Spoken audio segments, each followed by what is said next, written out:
What would you feel if you knocked on your ex-wife's door expecting resentment and arguments, only to discover she'd been living in conditions you never imagined while raising your son alone? Tech millionaire James Crawford thought he knew exactly what to expect when he drove to his ex-wife's apartment for his monthly visitation with his 7-year-old son. He'd paid his child support on time, maintained minimal contact, and convinced himself he was fulfilling his obligations as a father. But when the door opened and he saw what was behind it, his entire understanding of responsibility, sacrifice, and what it means to be a parent shattered in an instant. This is the story of a man who thought money was enough, and the devastating wake-up call that proved him catastrophically wrong. James Crawford had built his fortune in Silicon Valley, selling his startup for $48 million at age 32. His life was a carefully curated collection of success markers: a penthouse in San Francisco, a Tesla, exclusive gym memberships, and a social circle of equally successful entrepreneurs. His marriage to Rachel had ended 3 years earlier, dissolved in the familiar pattern of a man who prioritized ambition over presence, career over connection. The divorce had been contentious but quick. James agreed to generous child support, Rachel got primary custody of their son Ethan, and both moved on with their separate lives. Or so James told himself.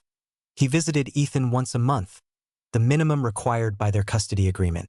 These visits usually happened at restaurants or entertainment venues, carefully structured activities that filled time without requiring real emotional engagement.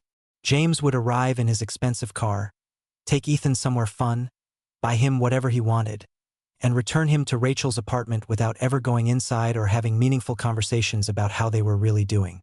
It was parenting as performance, fatherhood as obligation rather than relationship. He told himself this was enough, that his financial support proved his commitment, that quality time once a month was better than nothing. But this particular Saturday in November, James arrived to find Rachel's car in the parking lot with a flat tire and visible body damage. The apartment building itself looked worse than he remembered. Paint peeling, broken security gate, trash overflowing from dumpsters. He texted Rachel that he'd arrived, expecting her to send Ethan down as usual, but instead she replied, "Can you come up? Ethan's not feeling well. Apartment 3C. James felt a flash of irritation. He didn't want to deal with awkward conversations or Rachel's judgment. But his son was sick, so he climbed the stairs to the 3rd floor, knocked on the door marked 3C, and waited for what he assumed would be a brief, uncomfortable exchange. What James saw when Rachel opened the door hit him like a physical blow. The apartment was tiny, maybe 400 square feet for a one-bedroom that Rachel and Ethan clearly shared. The furniture was donated pieces that didn't match, held together with evident repairs. The heating didn't seem to be working properly. James could see his breath inside the apartment. Rachel looked exhausted in ways that went beyond tired, wearing layers of clothes against the cold and showing weight loss that suggested skipped meals rather than intentional dieting. But it was Ethan's appearance that made James's stomach drop. His son was lying on a makeshift bed on the couch, wrapped in every blanket in the apartment, shivering with what was obviously a high fever. "Why isn't he in a hospital?" James demanded, his voice sharper than intended. Rachel's laugh was bitter. "Because the urgent care visit would cost $300 with our insurance deductible, and I don't have $300 until my paycheck next Friday. I've been monitoring his fever and giving him over-the-counter medicine. If it gets worse, I'll figure something out." James stared at her in disbelief. "I send you $4,000 a month in child support. How do you not have $300 for a doctor?" The question hung in the air, laden with accusation and genuine confusion. Rachel's response was delivered with the weary patience of someone explaining something obvious to someone willfully blind. "James, $4,000 a month sounds like a lot to you, but rent for this apartment is $1,800. Childcare after school is $1,200 because I can't afford the better programs. Groceries are $600 if I'm careful. Utilities are $250. That leaves $150 for everything else. Car repairs, clothes as Ethan grows, school supplies, medical expenses, unexpected emergencies that happen constantly when you're poor. I work full-time as a medical billing specialist, which adds another $2,000 after taxes, but it's still not enough. I'm drowning, James. We're drowning. And you show up once a month, take Ethan to expensive restaurants, and think you're being a good father because you never miss a child support payment. James felt something crack inside him. He'd thought his financial contribution was generous, more than the legal minimum, proof of his responsibility. He'd never calculated the actual cost of raising a child, never considered that his comfortable life existed alongside his son's deprivation, never understood that writing checks didn't absolve him from seeing the reality of how those checks translated into daily survival struggles for the people he claimed to care about. James took Ethan to the emergency room immediately, using his insurance that actually covered such visits. Ethan had pneumonia, requiring antibiotics and careful monitoring. While his son was being treated, James sat in the waiting room and did something he should have done years ago. He actually calculated what it cost to raise a child as a single parent. The numbers were devastating. According to the U.S. Department of Agriculture, the average cost of raising a child to age 18 is over $230,000, not including college. That's roughly $13,000 per year, or about $1,100 per month for basic expenses. But that's for two-parent middle-class households with economies of scale and shared resources. Single parents, especially mothers, face significantly higher relative costs and significantly lower earning potential. Research shows that single mothers experience a 40% decline in household income after divorce, while fathers often see their income increase due to fewer caregiving responsibilities and more time for career advancement. The poverty rate for single mother households is over 25%, compared to less than 6% for married couple families. James had never considered these statistics because they'd never applied to him. He'd moved on, built his wealth, dated other people, and assumed Rachel was fine because he was sending generous support. He'd never asked what her life actually looked like, never inquired about her struggles, never acknowledged that his comfortable life was subsidized by her invisible labor and sacrifice. James began investigating further, asking questions he should have asked years ago. He learned that Rachel had given up her career aspirations to be the primary parent during their marriage, and that those years out of the workforce had devastated her earning potential. She'd never pursued higher education because they'd agreed she'd focus on family while James built his career. When the marriage ended, she found herself with obsolete skills, an empty resume, and sole responsibility for a young child who needed consistent care and attention. The jobs available to her paid barely above minimum wage, and every unexpected expense, car repairs, medical bills, school field trips, became a financial crisis that James never saw because he never looked.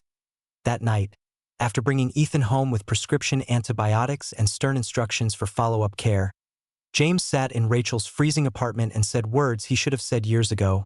"I'm sorry. I've been delusional and selfish. I thought money was enough because it absolved me from having to think about your reality. I'm going to change that starting now." Rachel, understandably skeptical given years of minimal involvement, asked what he meant. James outlined a plan that went far beyond child support checks. He would quadruple his monthly payments to actually cover real costs. He would add Rachel and Ethan to his premium health insurance. He would provide a car that actually worked.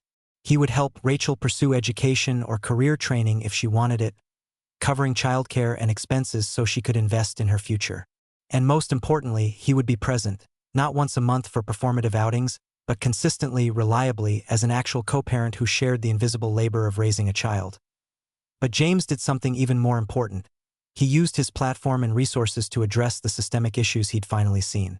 He began researching single-parent advocacy organizations and was shocked by what he learned. Over 80% of custodial single parents are mothers, and they're nearly twice as likely to live in poverty as single fathers.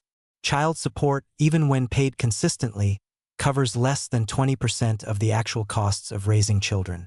The wage gap means women earn less than men for comparable work, and mothers face additional discrimination in hiring and advancement.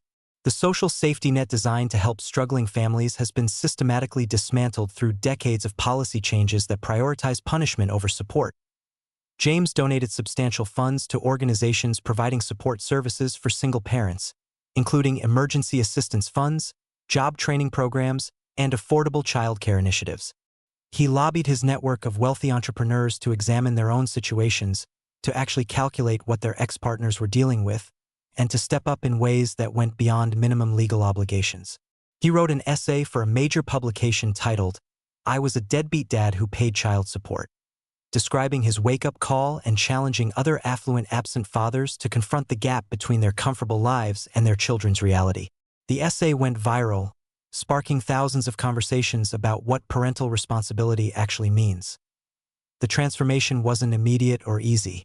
Rachel had years of resentment to process, and Ethan had complicated feelings about a father who'd been physically present but emotionally absent for most of his young life. James had to confront uncomfortable truths about himself, that he'd valued career success over human relationships, that he'd been content with surface-level parenting as long as it didn't inconvenience him, that he'd never actually considered what sacrifice looked like because he'd never been required to make any. These realizations were painful, humbling, and absolutely necessary. Over the following 2 years, James rebuilt his relationship with Ethan through consistent presence rather than expensive outings. He showed up for homework help, doctor's appointments, parent-teacher conferences, and the mundane daily moments that actually constitute parenting. He learned that fatherhood isn't about grand gestures or monthly visits. It's about being reliably present for the ordinary struggles and small victories that shape a child's life. He developed genuine respect for Rachel, watching her navigate challenges with resilience and grace that he'd never had to demonstrate because his privilege and resources had always provided easy solutions.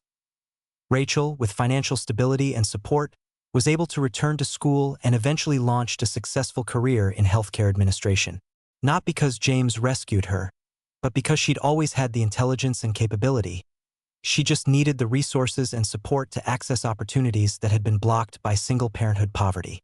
Ethan thrived with 2 engaged parents, better living conditions, access to healthcare and enrichment activities, and the security that comes from knowing both his parents prioritized his well-being. The transformation of their family demonstrated what becomes possible when privilege is wielded responsibly and when people choose presence over performance. James Crawford's story challenges us to examine our own relationships and responsibilities. How many of us fulfill minimum obligations while congratulating ourselves for doing the bare minimum? How often do we assume that financial contributions absolve us from emotional labor, that writing checks equals caring, that being technically adequate is the same as being truly present? And how frequently do we fail to see the invisible struggles of people we claim to love because actually seeing them would require uncomfortable action and changed behavior? The reality is that millions of single parents, predominantly mothers, are fighting daily battles that partnered parents and absent parents never witness. They're making impossible choices between rent and groceries, healthcare and utilities, their own needs and their children's futures. They're doing the work of 2 parents with the resources of less than 1, while society judges them for outcomes they're trying desperately to prevent with inadequate support. And often, the other parent is living comfortably, convinced their child support payments constitute generosity rather than recognizing them as a fraction of what raising a child actually requires. If you're a parent, particularly a non-custodial parent, I challenge you to do what James did. Actually calculate the real costs your ex-partner faces, examine the gap between your lifestyle and theirs, and ask yourself whether you're truly fulfilling your responsibility or just meeting technical minimums. If you know someone in this situation, share this story and start conversations about what real co-parenting and shared sacrifice look like. Because children deserve more than parents who show up occasionally with wallets open but hearts closed. Hit that like button if this story made you think differently about parenting and responsibility.